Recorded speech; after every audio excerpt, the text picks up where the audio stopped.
All right, I'm going to show how this handheld vacuum cleaner, which was delivered less than a month ago and has never been used because it's never charged up, doesn't work for me. I can turn it on and the lights are flashing immediately and it indicates it's out of battery. But then when I plug it in,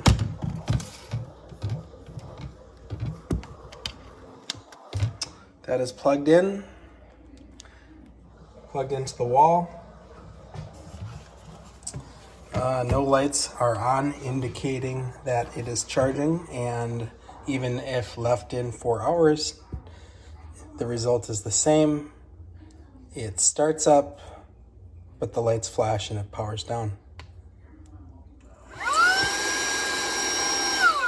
Also, if it were charging right now, it wouldn't start based upon what I've read in the manual. So this vacuum's never been used, it doesn't work, and I need it either fixed or replaced.